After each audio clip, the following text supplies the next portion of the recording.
어떤 고아가 못된 왕초에게 팔려서 앵벌이 노릇을 하고 있었습니다. 그러던 어느 날 인상 좋은 부부가 오더니 이 아이를 입양을 해서 자기 집으로 데리고 갔습니다. 태어나서 한 번도 살아본 적이 없는 좋은 집이었습니다. 여러분, 이 아이에게는 얼마나 잘된 일입니까? 마음씨 좋은 부잣집에 입양이 되었으니. 그런데 여러분, 이 아이가 그 집의 양자가 되었으니 그 집에서 아들처럼 잘 살 수 있을까요? 처음에는 그렇지 않았을 것입니다. 물론 이제는 구걸하지 않고 좋은 집에서 좋은 옷 입고 좋은 음식 먹으면서 지냅니다. 그러나 이 아이의 마음이 처음부터 자기 집처럼, 자기 부모처럼, 친아들처럼 편하지는 않았을 것입니다. 어색하고 써먹써먹하고 위축도 됐겠죠. 이해 습관이 남아서 자기 물건을 감추기도 하고 거짓말을 할 수도 있습니다. 무엇보다도 마음에 두려움과 불안함이 있었을 것입니다. 다시 쫓겨나진 않을까? 다시 팔려가지 않을까? 버림받지 않을까? 그러지 않기 위해서 눈치도 보고 또 뭘 잘하려고 애를 쓸 수도 있습니다. 그런데 시간이 지나면서 이 부모가 자기를 얼마나 사랑하는지를 알게 되면서 자기를 얼마나 기뻐하는지 알게 되면서 조금씩 달라지겠죠. 부모가 자기를 입양하기 위해서 얼마나 애를 썼는지를 알게 되고 또 앞으로 자기를 위해서 준비한 거, 이 아이를 어떻게 길러서 어떻게 공부시켜서 가업을 물려줄 계획까지 알게 되면서 입양된 이 아이는 진짜 아들답게 변해갈 것입니다. 불안함과 두려움이 사라지고 아들의 평안함과 부모의 든든함을 느끼고 부모님이 먹여주고 입혀주고 재워주어서 고마운 것이 아니라 자기를 사랑한다는 사실에 감사하고 그래서 자기도 훌륭한 사람이 되어서 부모의 기쁨이 되고 싶은 마음이 생기겠죠. 여러분, 우리가 하나님의 자녀된 것도 비슷합니다. 우리가 하나님의 자녀가 되었다고 하는데 사실 처음에는 잘 모를 수 있습니다.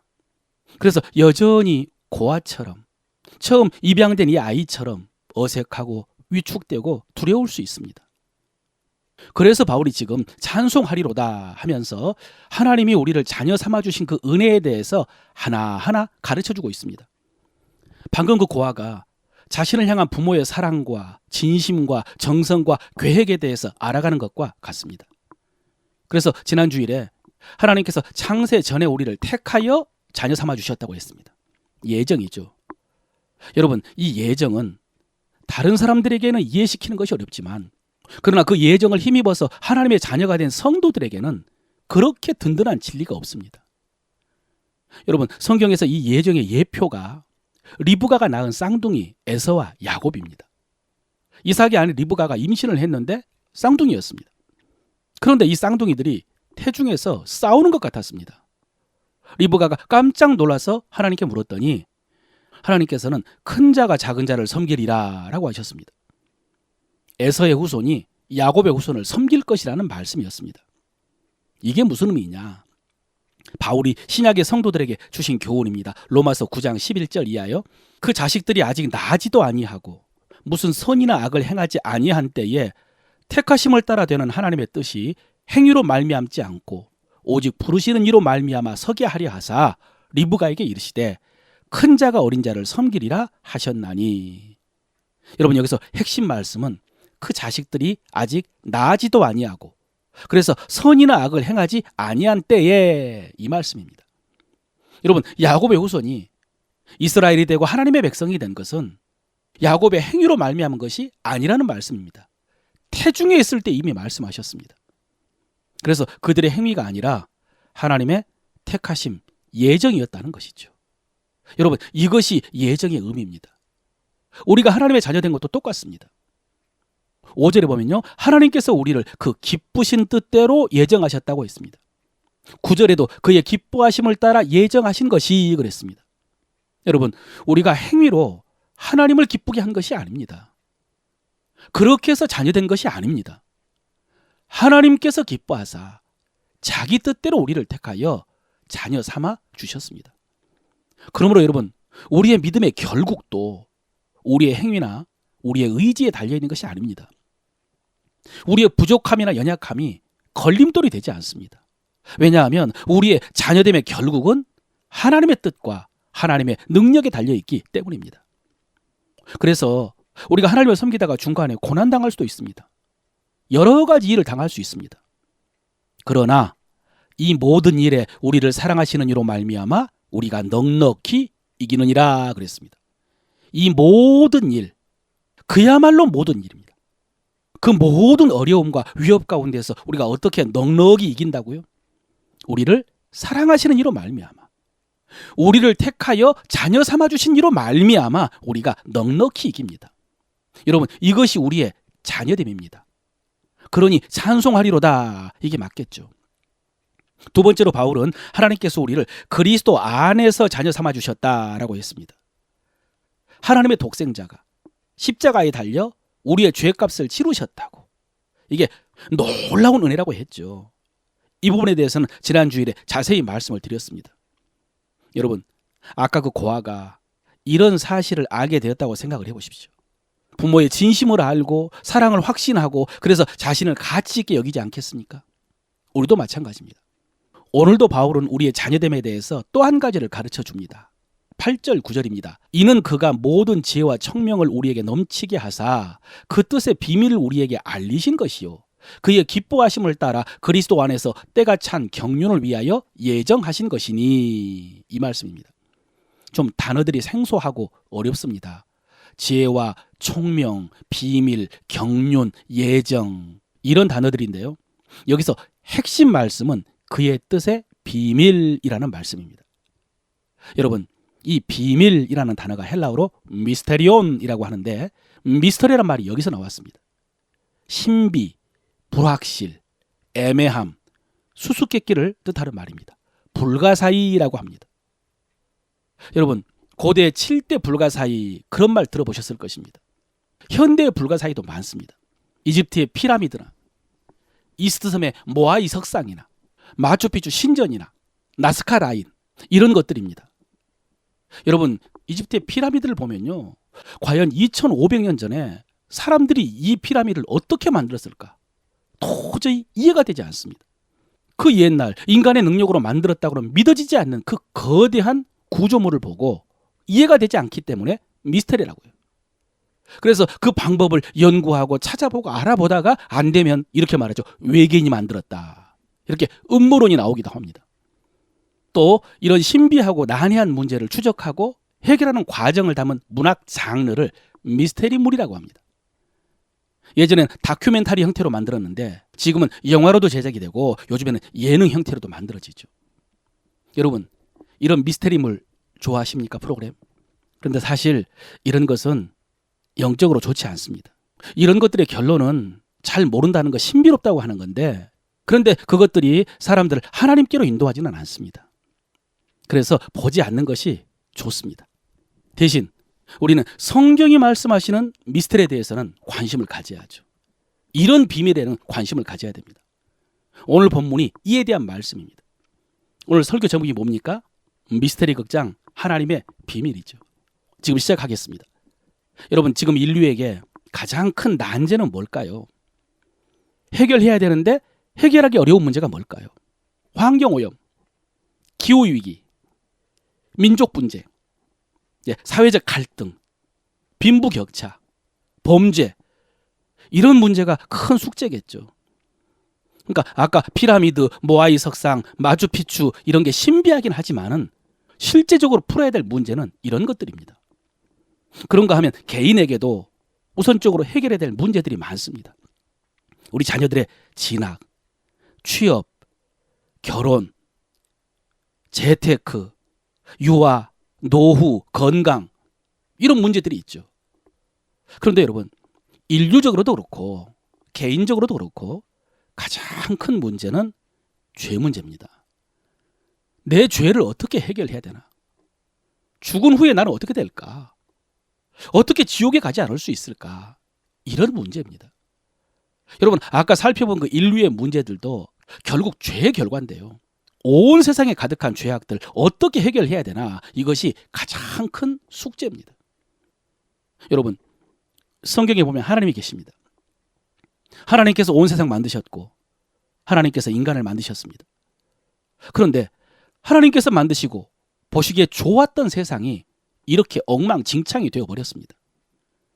하나님께서 자기 형상으로 만든 인간이 이렇게 미련하고 사악하고 비참하게 되어버렸습니다. 이제 하나님은 어떻게 하실까? 하나님의 계획이 뭘까? 세상은 어떻게 되나? 우리는 어떻게 되나? 여러분, 이것이 미스터리입니다. 해결하기 어려운 문제, 그러나 해결해야 될 문제입니다. 특히 그 좋았던 것들이 다시 회복될 수 있을까? 궁금하죠. 자연은 지금 점점 더 파괴되고 인간은 점점 더 악해져 가는데 하나님의 계획은 뭘까? 미스터리입니다.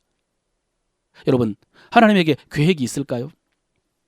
대책이 있을까요? 심판과 멸망으로 끝내실까요? 아닙니다. 하나님에게 대책이 있으십니다. 계획이 있으십니다.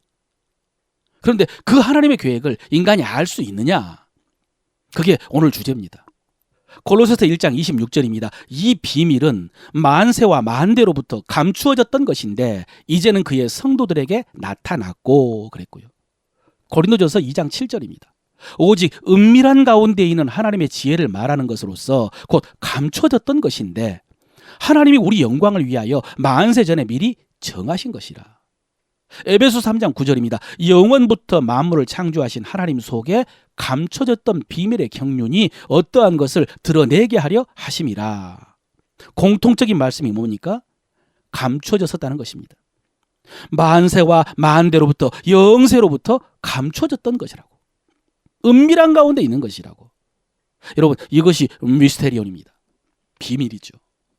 그런데 그 만세와 만대와 영세로부터 감추어진 하나님의 비밀이 이제 나타났다고 하십니다. 여러분, 그 비밀이 뭘까요?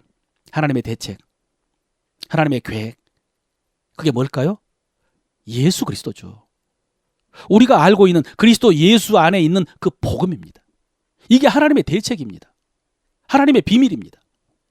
하나님의 아들이 사람의 몸을 입고 이 땅에 태어나서 십자가에 달려 죽으심으로 그 피로 죄를 속량하시고 마귀의 권세를 이기시고 만물을 회복시키는 것이 하나님의 계획입니다. 하나님의 비밀입니다. 오늘 에베소서 1장 10절에 보면요, 하늘에 있는 것이나 땅에 있는 것이 다 그리스도 안에서 통일되게 하려 하심이라 그랬습니다. 여러분, 이 말씀은 마틴 로이드 존스 목사님이라고요, 역사상 최고의 강해 설교자인데 이분은 에베소서 전체에서 이 말씀이 가장 중요한 말씀이라고 했습니다. 하늘에 있는 것이나 땅에 있는 것이 다 그리스도 안에서 통일되게 하려 하심이라. 다음에 더 설명할 기회가 있겠지만은 하늘에 있는 것과 땅에 있는 것들이 그리스도 예수 아래에 모여서 다 회복된다는 말씀인데요, 우주적인 구원을 말씀하신 것입니다. 여러분, 이렇게 예수 그리스도를 통해서 모든 문제가 해결되는 것이 하나님의 비밀입니다. 그런데 이 비밀이 로마서 16장 25, 26절입니다. 나의 복음과 예수 그리스도를 전파함은 영세전부터 감춰졌다가 이제는 나타나신 바 되었으며 영원하신 하나님의 명을 따라 선지자들의 글로 말미암아 모든 민족이 믿어 순종하게 하시려고 알게 하신 바 그 신비의 계시를 따르게 된 것이니 그랬습니다. 여러분, 이 하나님의 구원 계획은 아까 말씀드린 것처럼 오랫동안 감춰졌었습니다. 미스테리온, 비밀이었습니다. 그것이 조금씩 드러난 것이 이스라엘 백성들에게 주신 하나님의 말씀이었습니다. 구약 성경이죠. 그러나 구약 성경 안에도 명확하게 드러나지는 않았습니다. 예수님께서 마태복음 13장에서 이렇게 말씀하십니다. 그러나 너희 눈은 봄으로 너희 귀는 들음으로 복이 있도다. 내가 진실로 너희에게 이르노니 많은 선지자와 의인들이 너희가 보는 것을 보고자 하여도 보지 못하였고 너희가 듣는 것을 듣고자 하여도 듣지 못하였느니라 그랬습니다. 여러분, 구약 성경에 위대한 하나님의 사람들이 있습니다. 누굽니까? 에녹, 노아, 아브라함, 모세, 다윗, 엘리야, 엘리사, 이사야, 예레미야, 에스겔, 에스라, 느헤미야. 여러분, 이 위대한 하나님의 사람들이 우리들보다 이 복음을 잘 알지 못했습니다. 하나님의 비밀인 예수 그리스도의 십자가를 통한 구원 계획을 가장 많이 알았던 사람이 다윗과 이사야 선지자입니다.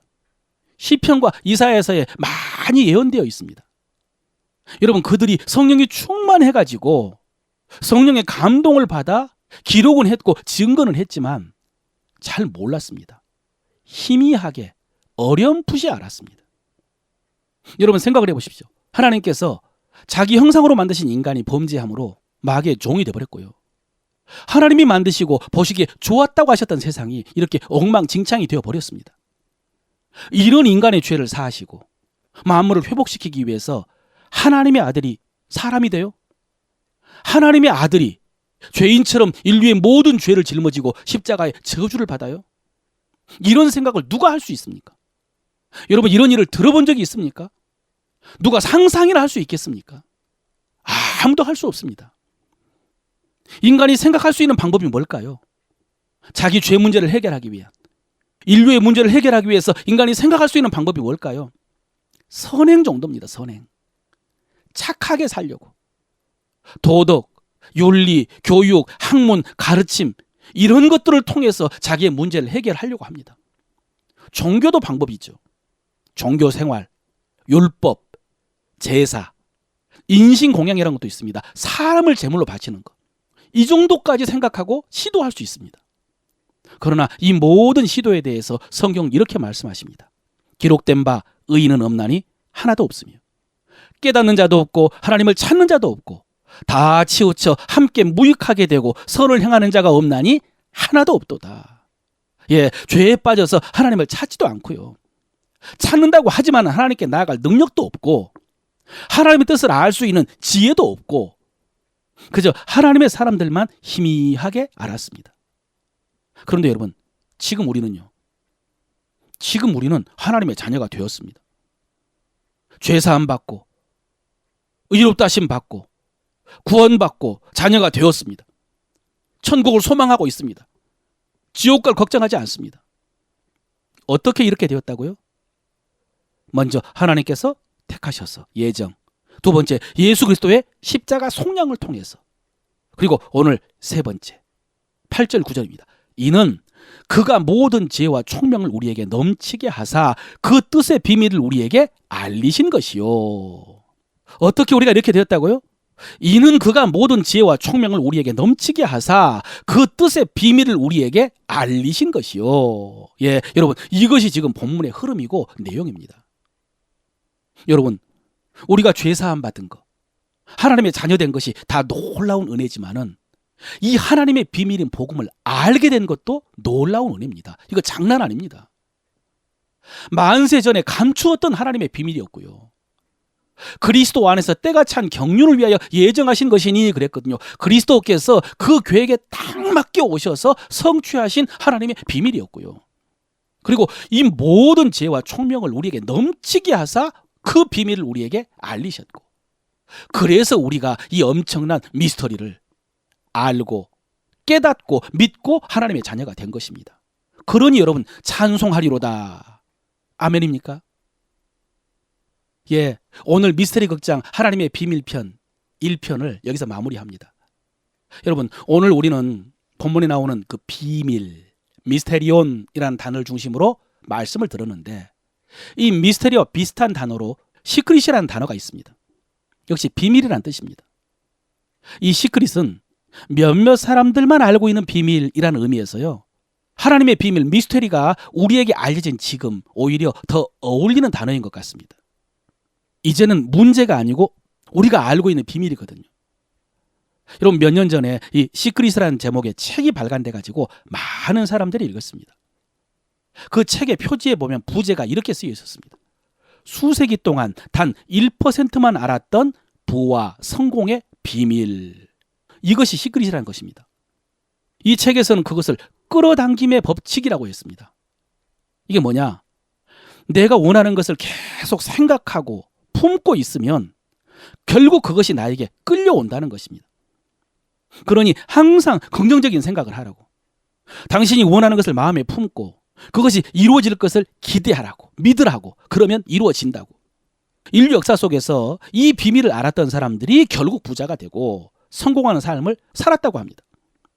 반면에 그 비밀을 모르는 사람들은 아무리 열심히 살아도 평범한 삶을 살고 혹은 그 이하의 삶을 살게 되었다. 그런 내용입니다.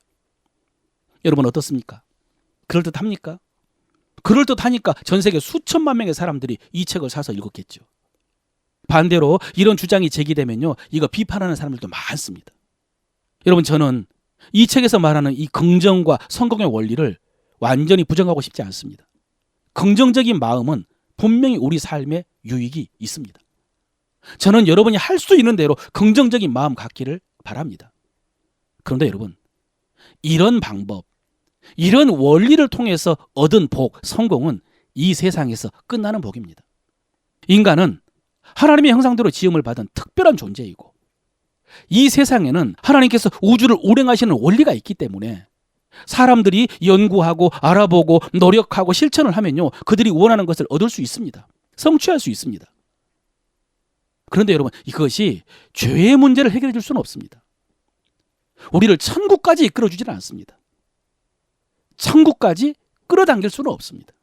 그래서 그런 원리, 그런 법칙, 그런 방법은 하나님의 비밀인 예수 그리스도와 그리스도 안에서 우리에게 허락하신 은혜와는요, 비교할 수가 없습니다. 그런 유익은 이 땅에서의 약간의 유익이고, 예수 그리스도를 통해서 우리에게 주신 비밀은 금생과 내생의 약속이 있습니다. 이 약속에 대해서는 다음 시간에 이어서 하겠습니다. 사랑하는 성도 여러분, 예수 그리스도 안에 있는 이 비밀에 대해서 관심을 갖고, 그래서 점점 더 알아가고, 그리고 누리고 소유하고 참여하고, 그리고 전하는 즐거움이 여러분에게 있으시기를 바랍니다.